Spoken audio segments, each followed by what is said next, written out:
Hello and welcome back to the channel. Thank you for joining me in another of my interviews. As you can see, I'm in the studio and I have a guest. My guest today is Dan Osbourne from the YouTube channel Phoenix History. Hello, Dan. Hi, Richard. Lovely to have you here. Nice to be here. Thank you. Now, Dan and I worked together on a video years ago now. Yeah. Technically 2, I suppose. Is it 2 years ago? No. Technically a year, but 2 videos in terms of. Oh yeah. Yeah. And a live stream That's from right. the studio. Yeah. And we were climbing about Harrison's Rocks in Kent. That's which right. was fantastic. But that's not why Dan is here today, because we're going to talk about mental health and how that has been affecting people, especially in recent times, because we've had a lot of stress and we've seen people suffering a lot of the times unnecessarily Absolutely. from fear. Absolutely. From government. So we're going to be discussing that. I'm going to be pressing buttons in the studio here to try and edit, so please bear with me as I try and experiment as I do that. But anyway, that's by the by. So Dan, shall we start with yourself? Because I know that you have mental health. Yeah. What would you call it? Issues, problems? Oh, it's different. How do you define it? Yeah, I'm never sure about issues or problems, but I think it's just a sort of like a symptom, I suppose, really, a sort of form of illness, really. Right.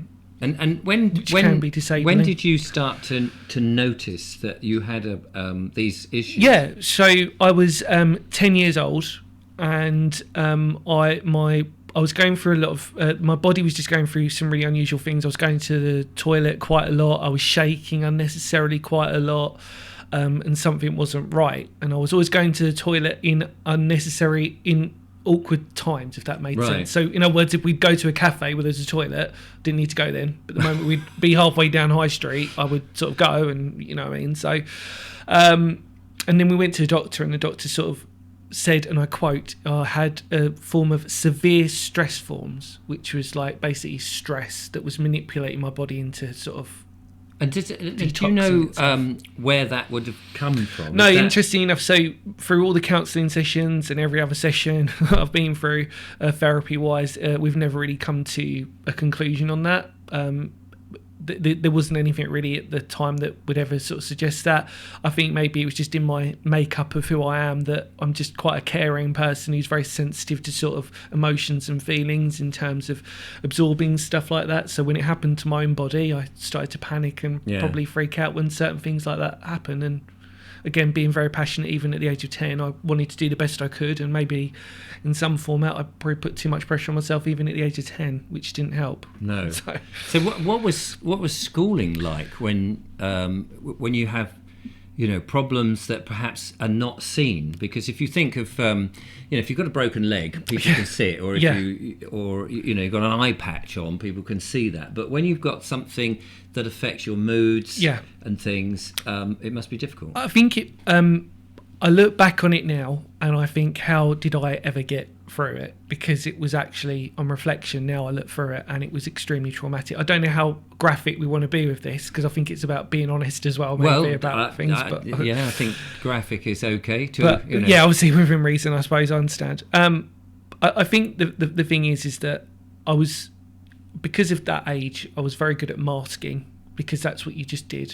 Yeah. And because I was, again, 10 going on, it was really interesting how it just didn't sort of. I was still 10, so it was a 50-50 split where I was still being a child, so I still loved playing football and I still loved doing all that stuff. But there'd be times when we'd be going out with family, for example, and it would just I'd completely crumble and fall apart, really. And then, obviously, as we'll probably talk about later, it developed into actually something quite traumatic and serious, which I'm still, even at the age that I'm at now, 28 years on from that, so people can probably guess my age from that, from the age of 10, still having to, unfortunately, get through on a day-to-day basis. Your parents, how did they know that you had something? Did you know before they did, or did they know first? In my teens, my mum definitely picked up more, and I think obviously that's also via being a teenager as well, that you change. My dad, and obviously this isn't to put too much of a negative light on it, he's never really been supportive of it. He's never really been understanding of it. But my reasoning behind that is because he was a part of a generation that it never happened. It never really. That's my justification for his actions, if that makes sense. Stiff upper lip and all of that. Yeah, but not in a. He was never sort of in. He still isn't in a very dominating way of that. Does that make sense? He's just very sort of what doesn't know him doesn't hurt him, if that makes sense. Yes. He's quicker to ignore it than to actually process it. The only downside for me is that I'm an only child. Right. So I am the only child. So did you have? So I mean, when you were having emotional versions of this coming out, were you able to go to somebody to talk to and say no? Not at all. It was only my teens when I started having panic attacks, when basically it got to my first of many rock bottoms, when it had pretty much happened. My body pretty much had to sort of completely collapse in on itself. So when you say you had a panic attack, what actually happened? Oh, I remember it like it was yesterday. I remember every single panic attack I had, because I always say to people that I would never wish it on my worst enemies. If you've ever had a proper, and what I would like to reterm as that is a proper panic attack, where you are in complete, after the panic attack and during it, you're in complete lockdown of yourself, if that makes sense. So my first ever one, I happened to be on the London Underground, the worst possible place it can ever happen. Right. We were on our way to a gig, so I was actually playing at the time. Because you were a musician. It was, it was, and still flirt with it. Not saying for a moment. No, of course not. No, I know, I understand. But we were on it was the one time when we took the train in, because we didn't really need to take much gear. Yeah. And it was a winter's day, and I'm on the Underground, and all of a sudden, I just couldn't breathe. It was like I just couldn't breathe, and it was really weird. I'd felt pretty good all day. Couldn't breathe, started to shake uncontrollably, like I was having some sort of mini fit. I mean, I was like just doing all this. I'd got my guitar in my bag, and we had to stop. And I even remember the train stop we stopped at. I had to get off. We went to Earls Court, because I remember walking out, and Earls Court's right there, and I was just like, couldn't breathe. Wanted to feel sick, but my body, it was really weird. My body couldn't. Right. And then all of a sudden my legs just turned to complete jelly, and I remember falling back against the Underground station, and I literally slumped. And I remember it because I was really worried about banging my guitar, because it was still on my back, but I just couldn't control it. And then the after effect of that, so we've gone to the gig. Did you say you were with people? Yes, it was with my band members. Yes. And we'd actually bought a bus to have our fans go. So we got a lot of our own fans to go on a separate bus, and the idea was we were going to go on the bus back with them to where we were. The worst problem with that, and obviously again it's an unfortunate thing that happened, because I didn't know I was having a panic attack. I thought I was ill. So my drummer at the time was like, "Look, I've got some paracetamol in my bag. Do you want to take it?" Took some, okay, still wasn't right, kept going to the toilet all the time, something was really wrong. Long story short, I practically overdosed myself on paracetamol without realising it, and it was only after the gig, and what had happened was, because I didn't know what was wrong with me, so I kept thinking, paracetamol after every time. So, and we'd got there obviously early to the gig, so I must have had, I don't know, like a lot of, let's just politely say, a reasonable amount of paracetamol for people, but a little bit too much for whatever. Managed to play the gig, got on the bus home, and by that point I was starting to feel a lot better, but still what had just gone on. Couldn't really play the gig that well for obvious reasons. Well, not surprised. I know. Got home and I pretty much passed out for about a day. I think I woke up about midday the day after, so I was pretty much out for about 24 hours. Gosh. And it was only when I went to the doctor that the doctor had basically said, you took a lot of paracetamol, and it wasn't an overdose, but you'd going through this. Yeah. But ironically, I'd only gone to the doctor after my third panic attack. I didn't go to him after my first one, because we still didn't. We just thought it was a blip. Yes. Politely. Well, I suppose if you people do have panic attacks, and it can seem like it's just a one-off. Yeah, absolutely. And and again, it was this thing of like, it was my drum was just like, look, take some paracetamol and you'll be all right. And I was like, yeah, okay, because I just didn't know what was up with me. And obviously, nobody ever takes a load of medication. No. They don't take a doctor with them. So I just sort of did that, and then it was just, and then just did that, and I just remember just falling asleep, complete drain, emotional drain, complete out. And I remember it was literally, I was out for about 24 hours, waking up at midday, and that's not like me. I'm quite an early morning person, so yeah. So, and now, because you work in the industry now. Yeah, I do. Yeah. And so that's interesting. But as you got older, the way that the mental health side of things has changed. I think you said to me downstairs that you suffered with depression. Yeah. So what had happened was it had manifested itself into what was still is referred to as GAD, which is generalized anxiety disorder. And for people who don't know what GAD is, I don't really want to sort of like put a mislabel on it, but for a basic terminology, it's your body's way of trying to trick you into feeling that you're constantly ill, but in different formats. So, in other words, if you have a pain in your chest, some people would have anxiety and they'd have what is like a singular pain, which would be an anxiety. So, some people might have chest pain, some people might have like a washing machine, some they feel sick. GAD is basically a mixture. It's almost like a bipolar format of like a complete amalgam of lots of different things going on all at once. So, it's your body's way of confusing you into feeling that you're ill, but you're actually not ill. You're just, your brain is just trying to sort of like manipulate you into that. So in other words, you could have these things and not realise at all. No. You'd be there's actually the first times I was starting to appear it, I genuinely thought I'd had like a stomach bug or something, because it was just, but it wasn't. It was actually anxiety, and the reason why I was starting to develop why it wasn't was because, as everybody knows, if you have an illness, more than likely you're going to keep progressively getting worse. With anxiety, you can feel sick one minute and then not feel sick the next, which is basically your brain trying to sort of switch off. Yes. You know, so that was when I sort of knew that it was never going to be as serious, because my brain was tricking me. Yeah. So I was like, okay, I'm not going to die today. Do you know what I mean? It would feel like it, but it was because it wasn't consistent. If I'd like my heart coming out of my chest, because it wasn't consistent, like what would be with a heart attack or something, you know, I mean, you progressively sump down, it would stop sometimes. I was like, oh, hang on a minute, that's a bit. So are there things that trigger this?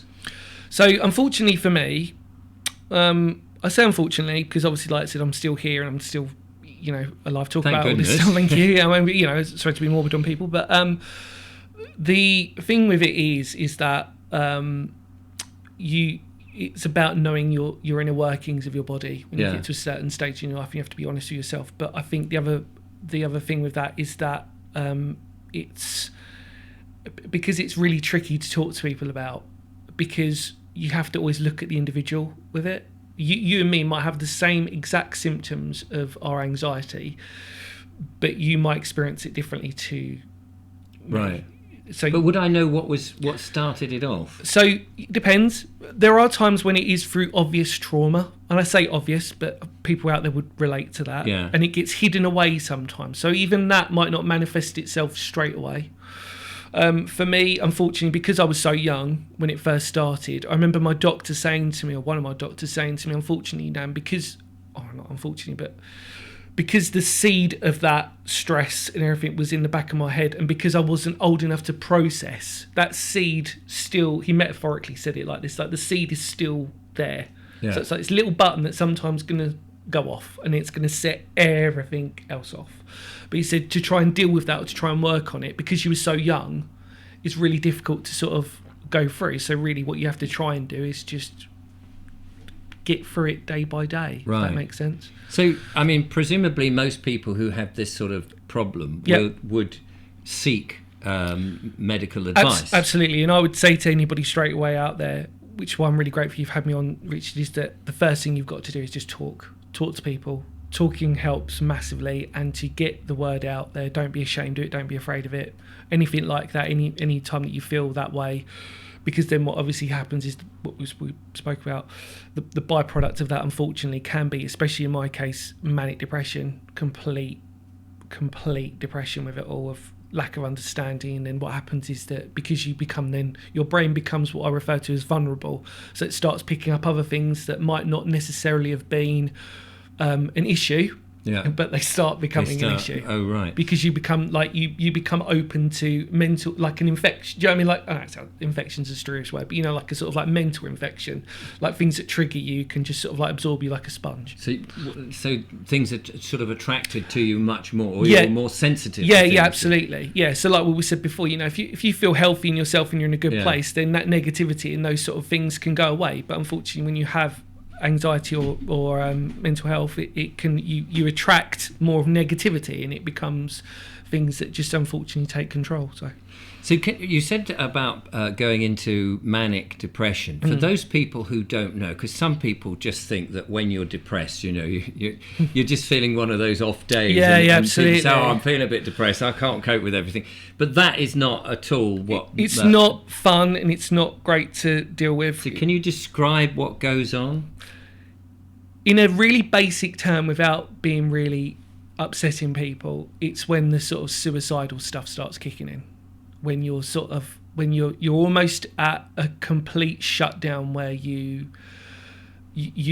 become tunnel visioned. This is, by the way, I just want to clarify this. Everybody's individual. This is how I deemed it. So please don't think that this is universal. But presumably there will be parallels. There'll be parallels with other people. So in essence, like, it's when you start developing suicidal thoughts, you start basically sort of you shut down to so much of an extent that you refuse to listen to people, but you can't listen to people.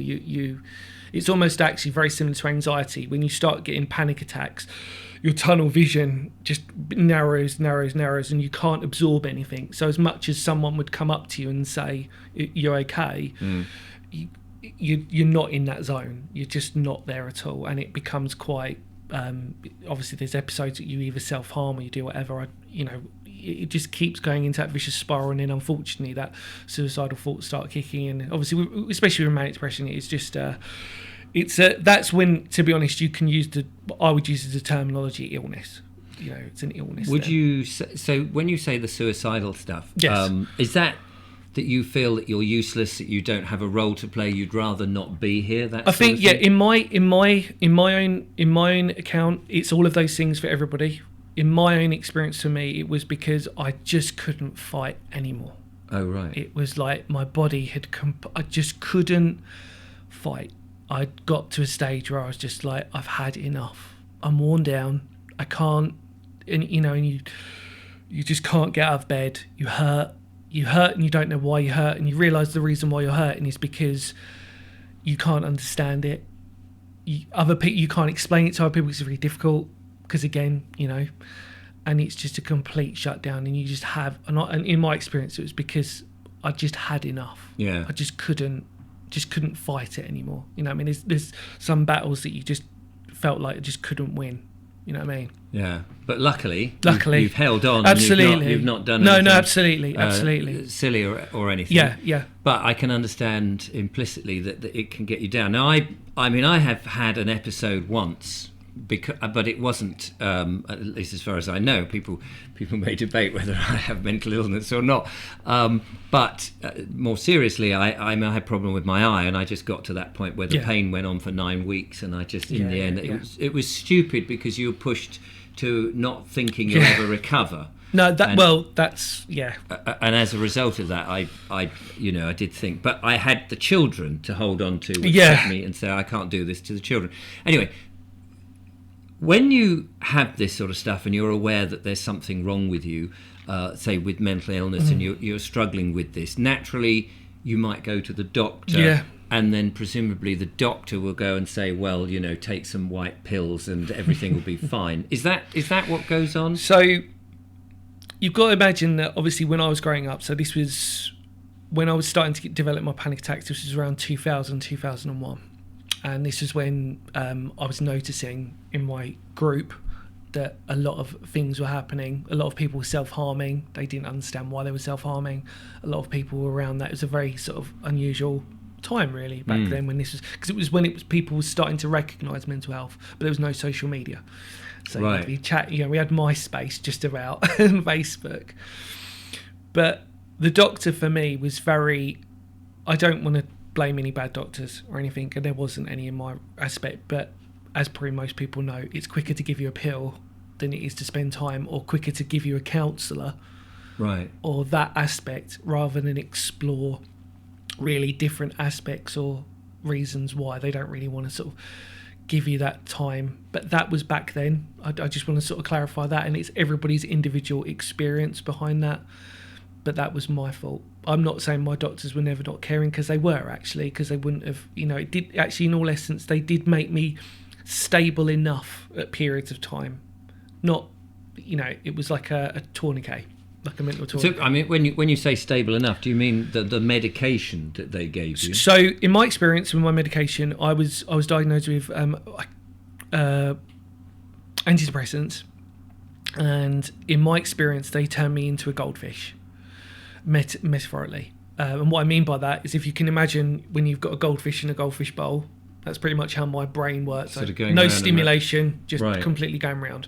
I could focus on my music and everything else at one point, but the psychological drain afterwards was almost like you'd done like 24 hours in the gym. Do you know what I mean? Like physically, it just completely. So I actually came off them myself. Oh, good for you. Because the main reason, and I tell a lot of people this, I actually enjoyed parts of me that the medication took away.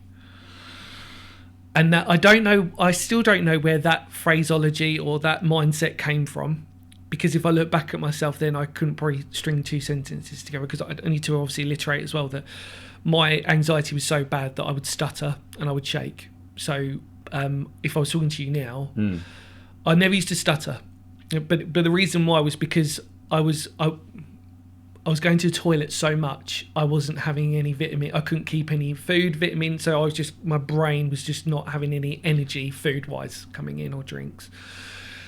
But the antidepressants for me, I don't know why, but I just realised at one point it was taking parts of me that I actually enjoyed away. So, yeah. That's very interesting. One of the things that we've been looking at on the channel here, of course, is health, but in particular, I think food and what people eat. And we've seen that people have been eating highly processed chemicals from supermarkets, not eating enough organic food from farmers and places like that. What was your diet like during this process? Now, I want to say before, I want to preface this, there was no correlation between my diet and this. I was a touring musician, or a musician. I don't want to sort of big anything up because we weren't as big. We just made a living from it. But it was fast food when we were out. Yeah. However, that was in my teens. I'd had this before when I was eating really healthy food. Right. So it's a big aspect of eating the right food, or eating when you feel. I'm just a big believer in, if you're hungry, eat when you're hungry. Don't eat when you're not hungry. Don't. Do you know what I mean? And I drink a lot of water. I don't drink. I used to smoke when I was younger, because that was actually a way to combat my anxiety, to distract me. I don't anymore. I never took drugs. I never took alcohol. So I don't drink alcohol. I don't. So Right. Again, I can't argue that in that aspect either that was a big thing. But what I can say is that I would agree with you. Good food, good meals. I mean, if you can mitigate all the things, I mean, because we are poisoned. We know we're being poisoned in the air. We know what the water is. Absolutely. Full of crap. And then, of course, we know the food from the supermarkets is also full of rubbish. So if you've got anything that's affected, food, I mean, and the one thing, of course, GPs don't say is they don't ask you about your diet. And absolutely. What are you eating? And they don't, of course, recommend supplements and things like iodine or magnesium or any of those sort of things that we've been looking at on this channel a lot more.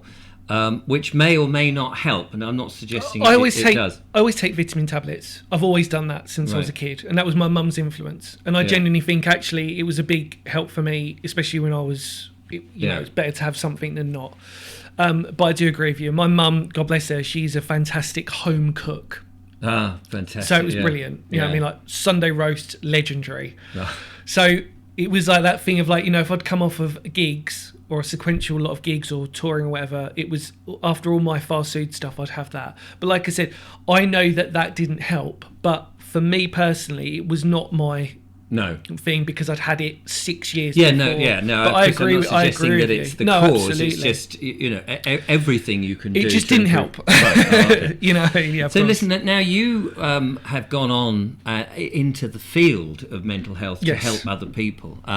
So let's talk a little bit about that, because I think, and I'm sure members of the audience will get in touch with me and say, things like, I've had something, or I know somebody, this is more prevalent than most people really realise. There's a lot of problems out there, and people don't know who to talk to, how to approach other people. And of course, we've noticed that in children, there is a lot more things like autism or ADHD. Absolutely. And I know that you work Yeah. with children who have that. And before we started to film, we were talking about certainly from the 40s and the 60s, the rate of seeing children with mental illness and those sort of problems is just skyrocketed, which is extremely worrying. Yeah, absolutely. I mean, there's so many terminologies now that we use that even when I was younger would never have been used. I mean, even autism when I was a teenager was never really a prevalent thing. There were, in fact, actually, we used to, at my secondary school, we used to have a thing called the house, which is where they all went to.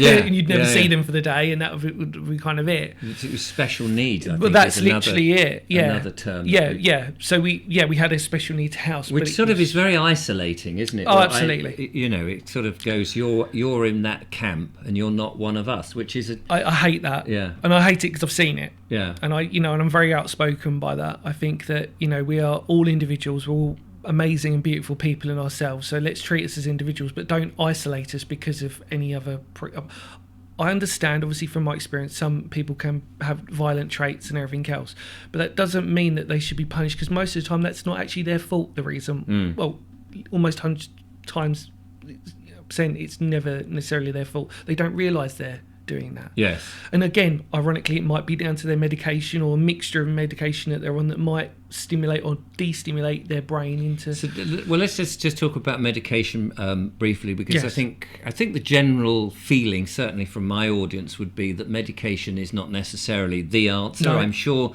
that there are some things which are useful and helpful, particularly if it's life and death. Absolutely. It would be silly to throw away anything, but a lot of people are at the moment looking at alternatives, and strangely enough, I say strangely, looking back to our older remedies that we used to do, plants and basic stuff like that. I think that really the basic things that, when it comes to mental health, and I'm just going to talk about mental health specifically, not anxiety or anything like that, I do believe that the two fundamental things, now again, please understand, it's just my opinion. Yeah.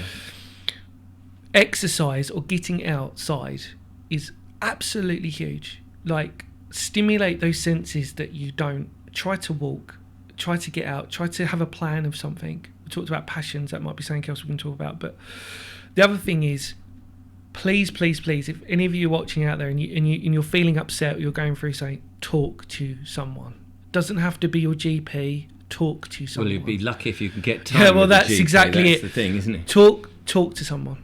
You have no idea, because most of the time you're bottled up.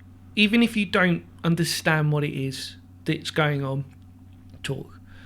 There's no shame in talking about any of this.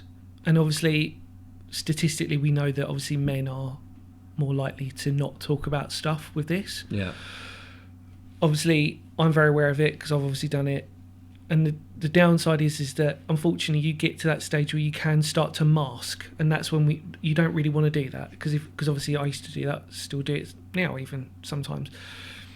You don't want to start masking, you want to be as open as possible. And when you say masking, what hiding it. Yeah. So when we talked about, again, going back to anxiety, not necessarily mental health, I used to mask my anxiety terribly. But the downside of that was I used to be so drained afterwards. It's called an anxiety burnout. So, and when you say you're hiding it by being what, more gregarious? You basically form a character, a fictional version of what you should be. Right. But the downside is that you can't maintain that. Yeah, because the energy levels. Yeah, and the way that affected me was, unfortunately, in relationships, was that I wanted to be loved. I wanted to be in a relationship. However, they will see you at your best and your worst, and I just couldn't maintain it. So and I felt really ashamed that they're gonna see me at some point fall apart. Yes. And it was and that's when it starts becoming quite bad. But to your original point, talking and trying to just get outside, or try to get away from the environment that you're in. Get out of the cave, get out of the computer screen or the TV. Try to push yourself into a different environment, because that will change it will hopefully stimulate you in a different way. Now, with children, and I know you work with children, yes. It's clearly, kids, particularly young kids, say 4, 5, 6, they don't know that they have anything wrong with them, no. or that their brain works in a different way. And so it can be very confusing for them, presumably, in their growing up, particularly if they appear, the adults are saying, oh, you're behaving very naughty, you're being naughty child, but they don't see it because they don't understand that. Yeah, absolutely. And I think that the issue with that is that, unfortunately sometimes there's an element of control within the parent. They have an expectation of their child, and if it's outside of the norm of that child, then all of a sudden that child feels an element of pressure or element of disconcern, which spirals. And I think that's the other thing about it. And again, please understand, it's not me blaming parents or anything else, because they will do that without realising that they're doing it. But again, it's that unfortunate nature that it just spirals and spirals and spirals, and before you know it, unfortunately or fortunately, depending on where the child lies, it can fall in either camp. Do you know what I mean? So, you were talking about talking just now. Obviously, a 4-year-old is unable to express himself terribly clearly, especially if he's got nothing to his references are yet to be made, and they don't know their own body, and they're still in that growing up stage. Absolutely, where they're not quite aware that they're separate from perhaps their parents and those sort of things. Yeah.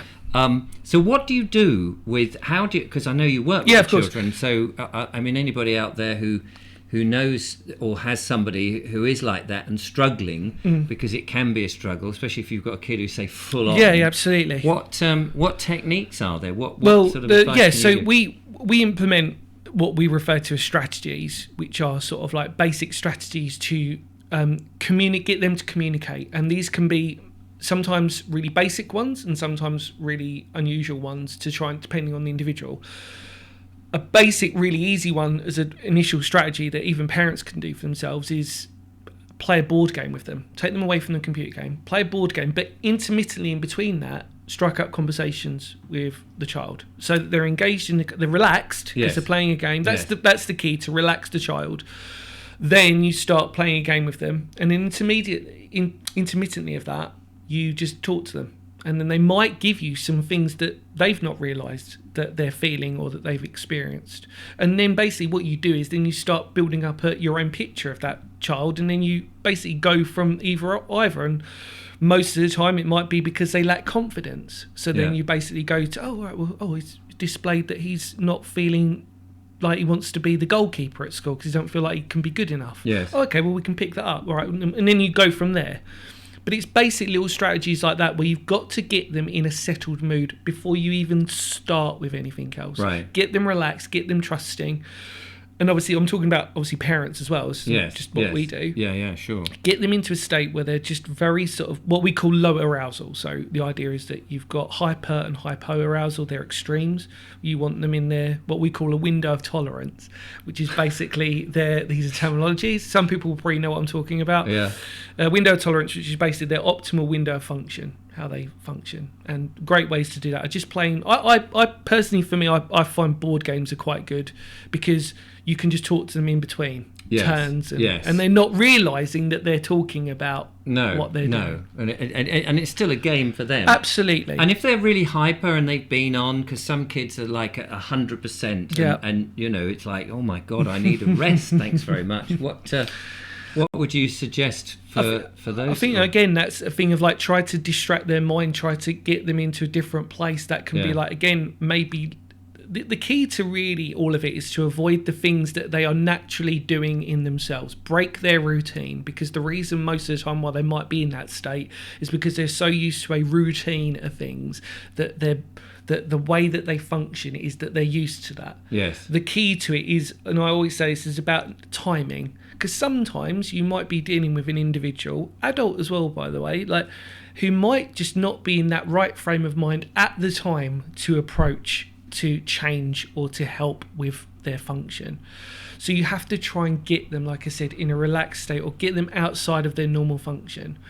If people are sometimes like going through certain things, it might actually be because they're so used to being in that sort of pattern that they don't realise that they're in that environment. So you have to sometimes take them out of that environment or change their mindset in whatever way that works. And then obviously it goes to that point of if they're really hyper, if they're like in real hyper arousal, you've got to try and de-escalate that. But you can only do that by trying to change their environment that they're in. Otherwise, they're just naturally going to be in that way. Right. You know what I mean? And if you've got the other side of the scale, then you've got kids that, because these days we do have computers and we have phones and we have computer games, and a lot of children feel safe inside in this environment that they can control because they've got a mouse or a joystick or something like that, so they seem to be in control, whereas the outside world seems, it's a bit like the conversation we had where you were saying that our primeval person was a caveman and didn't like to go outside of the cave. So my obviously I'm a bit geeky, so I apologise to people, but I do read a lot of books and I'm very passionate about I'm passionate about a lot of things, history, obviously my channel and mental health and everything else. And one of the main things that I've always been quite aware of for reading books is that there's a commonality trait with the fact that we still need to be reminded that we are not these evolved humans that we feel like we've made ourselves out to be. And that one of the theories that I'd read, which actually really resonated with me, again, because maybe there was an aspect of anxiety with it, was that we, as our primal selves, we were quite happy to stay in the cave because we knew that if we'd ventured outside of the cave, there'd be many, many predators that could eat us and kill us. Yes. Because we didn't have guns. We didn't have things that we could do. So we weren't the top of the chain. That's literally it. And the whole idea is that, that we still maintain an element of that. We like our security blankets and everything else because it's actually the fear that drives us into that, rather than to actually be the explorers that we should do. And it was only those brave explorers, our ancient ancestors, who were the ones who did go outside of the cave to actually explore and to sort of go, oh, actually, Joe, it's not too bad out here and we can try and get through this. You do hear that phrase a lot of people use, get out of your comfort zone, don't they? Because we are very used to sort of staying in there. So when you've got children or young adults, or anyone really, who is, they're in this comfort zone and they come out of that, they're used to being in front of the screens, and you're trying to motivate them, trying them to get them to see the work. Is there any technique that's useful for that? I think the first, so there's two phases to that in my opinion. The first phase is obviously, again, going back through to conversation, open conversation with them, and then what you've got to try and do is to try and find passions or interests that they're interested in that are outside of the computer. Yeah. So they might have said, actually, oh mum, do you know what I mean, like I really liked when you cooked that thing the other day. Oh, you like me? Well, maybe next time you can come with me and we can do that. And then all of a sudden, you've got an outlet, and it's a different passion that they, you know what I mean? Yes. And that's really what it is. I hate to use this, obviously, for work, so I really hope nobody from work's watching, but there is this phrase that I always use, is that you've got to throw loads of stuff at the wall of ideas and just accept that none of them will stick. But if there is one that sticks, if there's an idea or a passion that is somewhere there, you latch onto it and you hold on to it as best as possible, and you get that in there. But you also understand that it is not an overnight process. So that's like a crack in the door. Literally that. And you can start to open that door a little bit more. But also the understanding that because they're at an age, their passions and their brain they can easily be distracted. They need those quick fixes. So hold on to that for the moment and understand that it might change. But if it changes, you do the same thing again, and then you find a different outlet that they might be into. And if they get bored, because I know kids get bored anyway. They always say, "Oh, I'm bored." But some kids, you take them out for a walk, and within 10 minutes they go, "Oh, I'm bored. It's boring." Just give them something creative. What I would always say is that plan bigger than the initial idea that you had. So in other words, if we said, okay, well, this is a really basic terminology, so again, I apologise. If you said, okay, well, we're going to bake some brownies today, okay? Yeah. Turn it into a game to add on to that, just in case it starts. So turn it into maybe a competition. Right. Say, oh, okay, look, we're going to cook brownies. And they might start, oh, this is really boring. Okay, well, I'll tell you what, let's play a game. How many brownies do you cook? How many, you know what I mean? And then we'll do it. And then you can make it even more exciting. You can turn it into a taste test. Yeah. But like, okay, well, look, if dad pops around next, let's have it between mum and dad. You know what I mean? And then you, so what I'm saying is, don't just have a basic formula of how it works.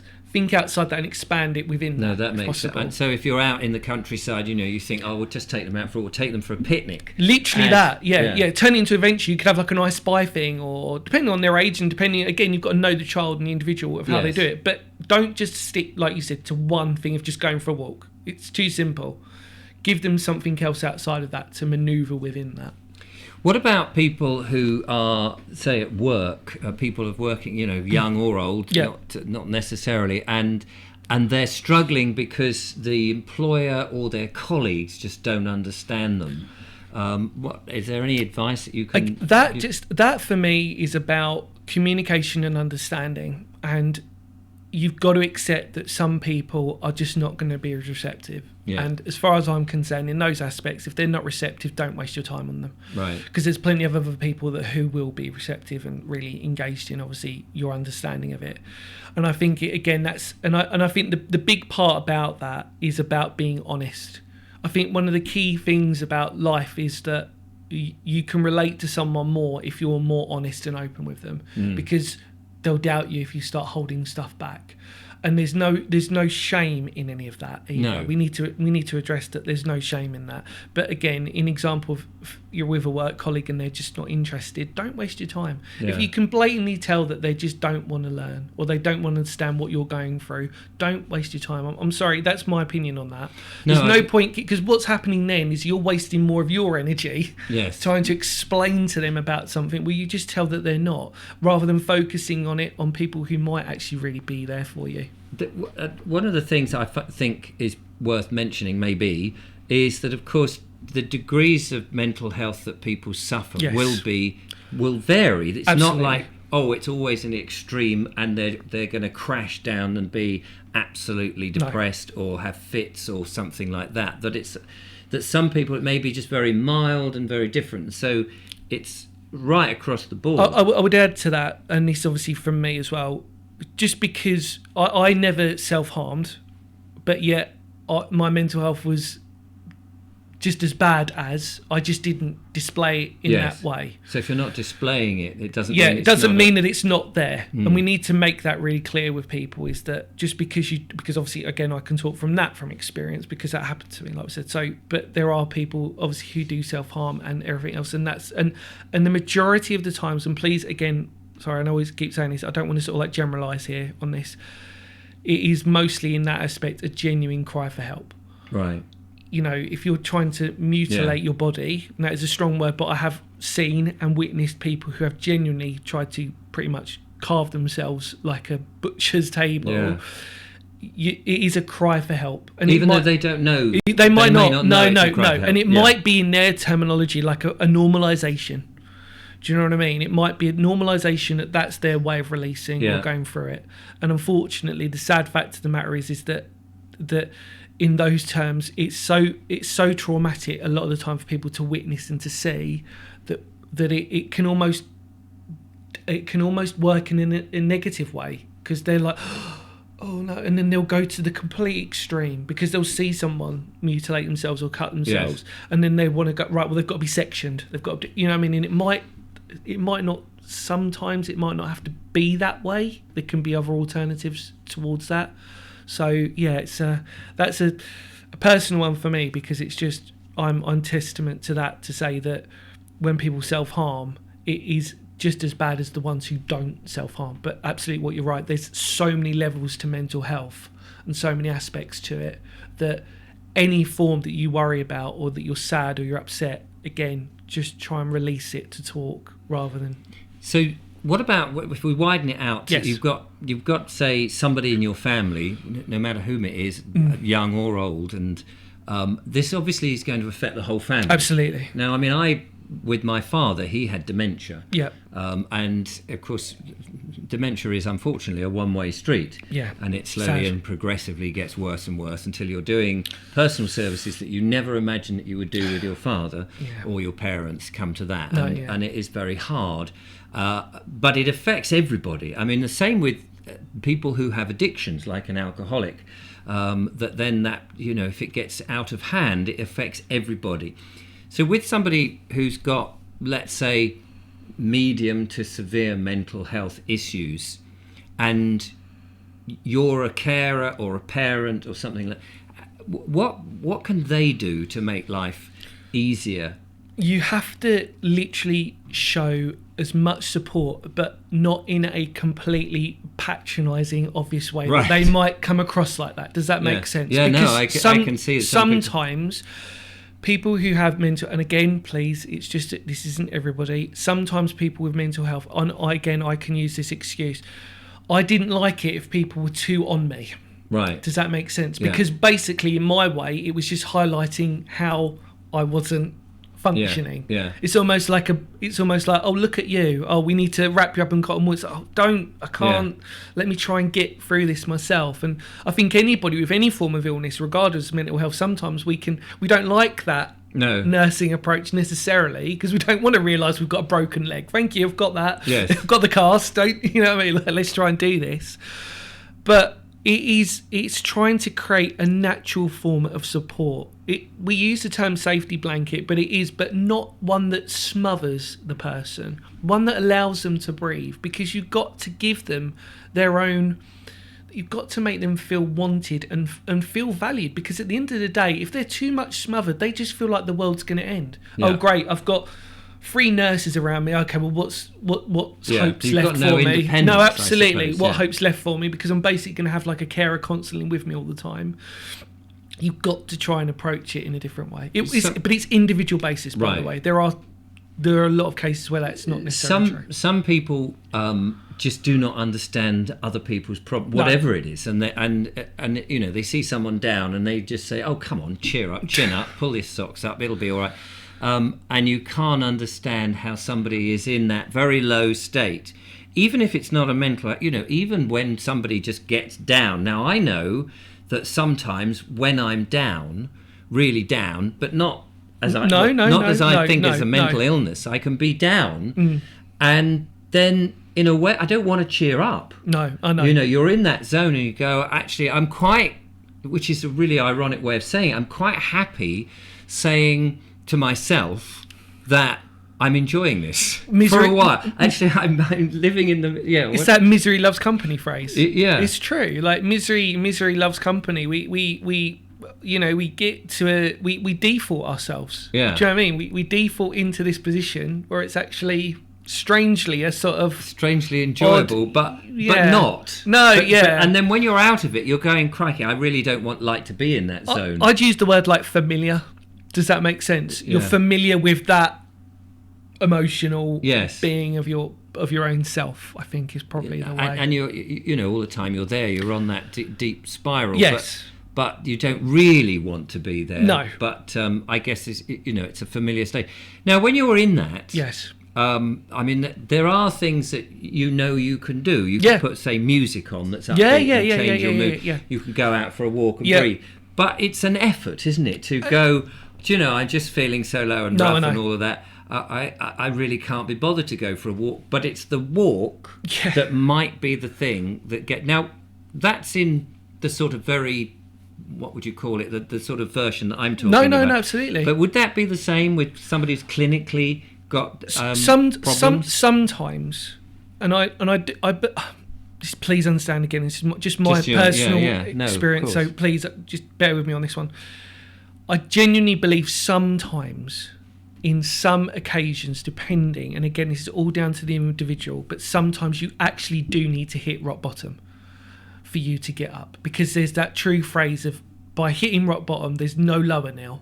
You can only go up. Right. And I know that from experience. I've pre-hit rock bottom more times than I can count. But I tell you what, every time I've got back up, it is a hell of a lot better than, you know what I mean, knowing, by realising that's the lowest I'm going to be, where you just are immobile, you can't move, you don't feel like you're suicidal, everything's going on, that's the lowest now. And there might be, you know, obviously the older you get, and if you have it for as long as I've had it, there might be new lows that you might not have had. But when I say new lows, what I mean by that is that it's because it's in a different environment. You know, we're older, so things change. So a new low is different.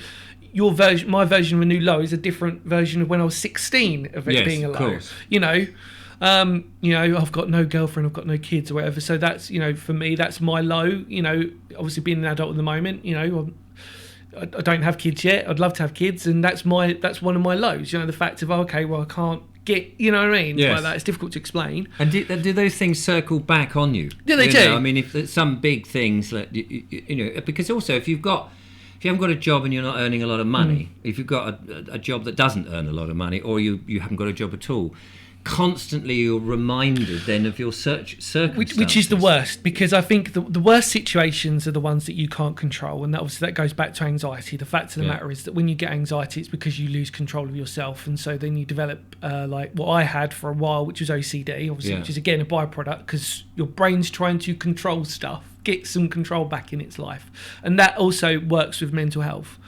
That we're so low that we don't have much control, that we need to try and find some formula of trying to do that. And this might sound a bit reactionary for a lot of people. I don't necessarily think, and I add to what you said, it's okay sometimes to actually have this. I think we think that it's a constantly negative thing, but actually, if I didn't have mental health and issues of certain things, I wouldn't be a very caring person. Right. Does that make sense? Yeah, no, it's me and you have both been performers. It's when they say, "Oh, I'm really nervous before a gig." Well, thank God you are, because that means you care about what you're going through. Yes. And you can apply that in mental health sometimes with phrases. And I do say this to people: it's okay to have this. It's just there's levels to it. Yes. And then we can work from that. But I think that with that, it's because your brain's just trying to get rid of it. Can I just say my metaphor for my anxiety, if that's okay? Because this is the one that I always use for my anxiety. So, and I say this to everybody about this. I think I've said this actually to you in the previous videos, but it's about an analogy for a boat. So please bear with me on this. To understand my anxiety, it's like I'm on a boat in the middle of an ocean, and I'm calm and the waves are fine, but out in the distance there's like a massive storm, and that represents anxiety. I can see it's coming, and I know it's going to hit me. And now I can run away from it. But if I keep running away from it, that storm's just going to keep coming. And the more I run away from it, the more that storm's going to get bigger and bigger and bigger, and it's going to swallow me up and then go through. What I had to recognise in my anxiety, especially when it came to panic attacks, was if I head into that storm, the quicker it will go, the quicker it will happen. And the less the less the effect. And then what you do is you understand that those storms are going to keep happening. That's the other thing. You've got to be honest. You've got to say this is never going to go away, like the weather. It's all, always going up and down weather.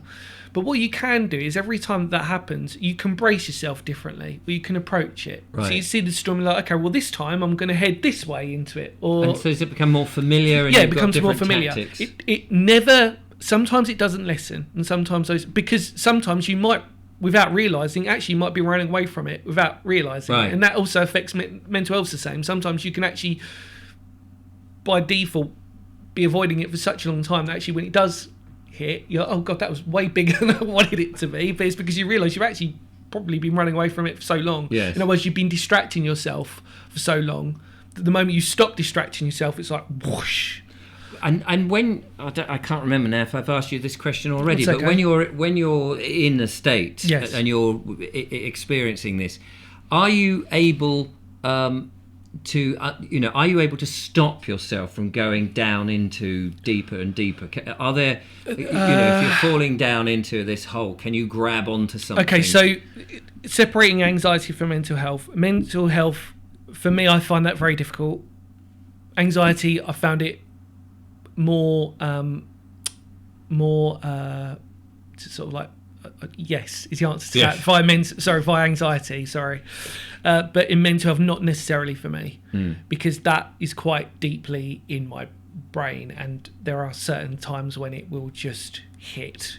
It's a thought that's just occurred to me, in when you're in some sort of mental health, whatever that might be, does it physically do people come out in hives and spots, or other physical? It depends obviously on what they've been going through, what their situation is at home, for example, because obviously we know that obviously with mental health, for example, we don't, without obviously stating the obvious, some people, we get to such a low that we don't wash, we don't clean, our diet goes out the window because we just can't be bothered to eat, or we can't bother. Sorry, I appreciate that word "can't bother" is probably the wrong word, but what I mean is that we don't have the capacity to want to eat, or we don't have that notion that we want to eat. So consumed with whatever it is. So in essence, you're partially right. Our body starts to decompose again because we're just not eating or doing the right things that we would normally do that would suit our bodies of what we're doing. All of a sudden our body starts going into complete shock,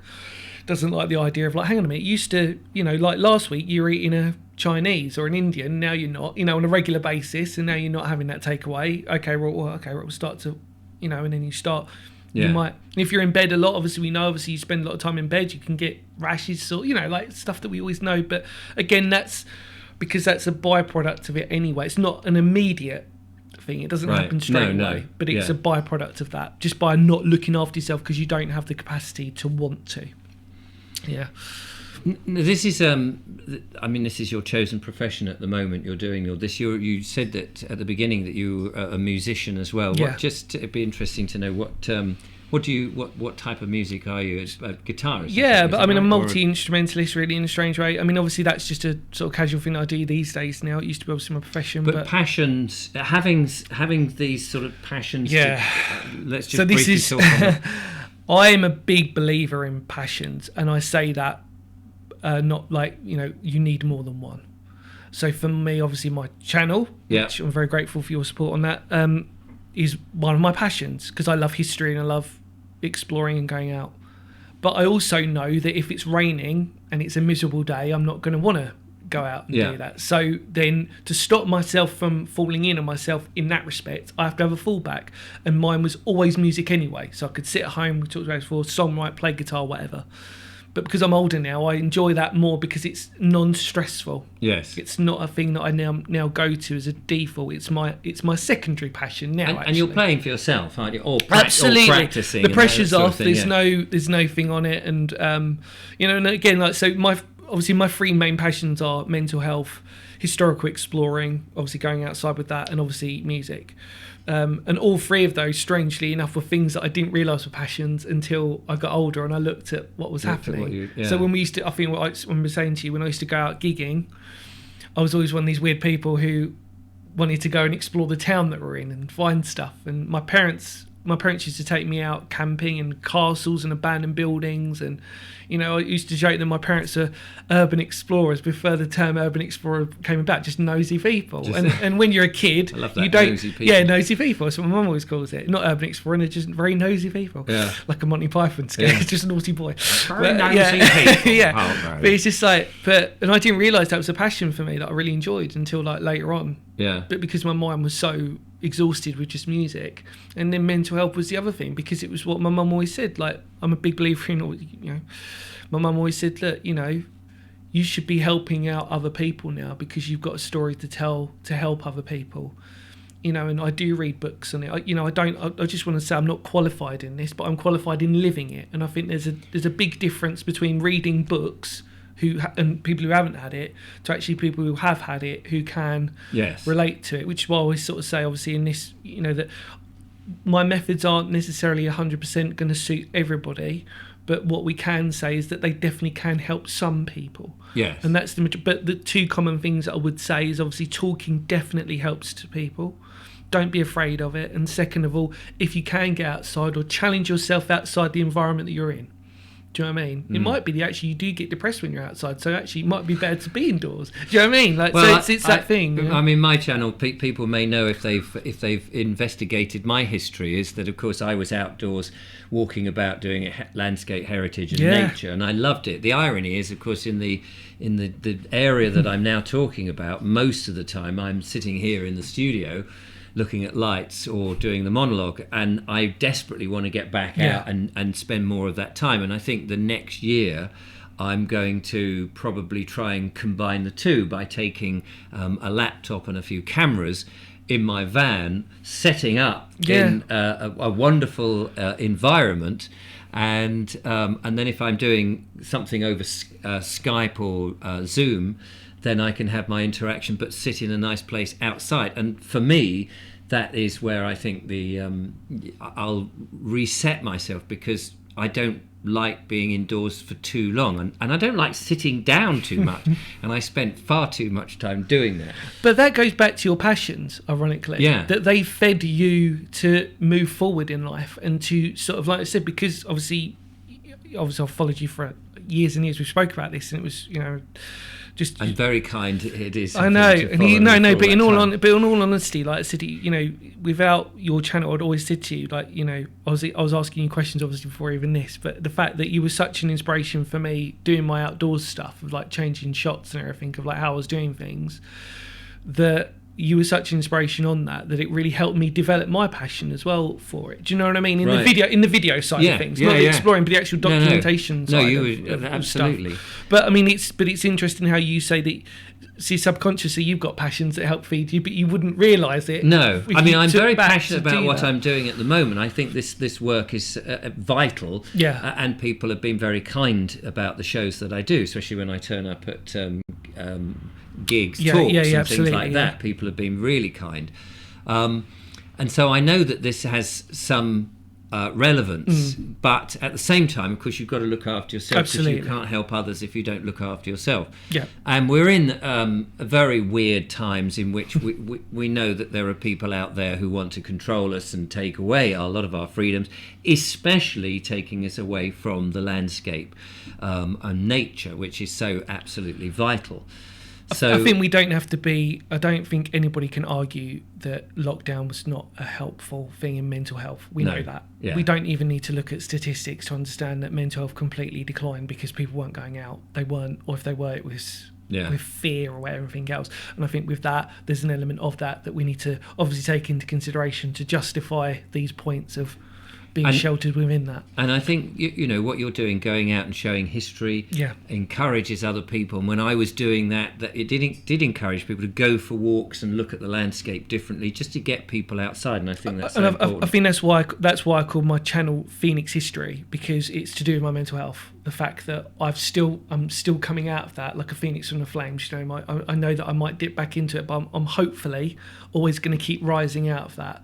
And I know that obviously on my channel, as you know, like I've done a few videos on mental health, not a lot, because obviously it's not a primary focus, but my main focus obviously on my channel is exactly what you said, is to get people out, to check out historical places that they might not have been interested in, or to find unique places, just to encourage people just to get outside.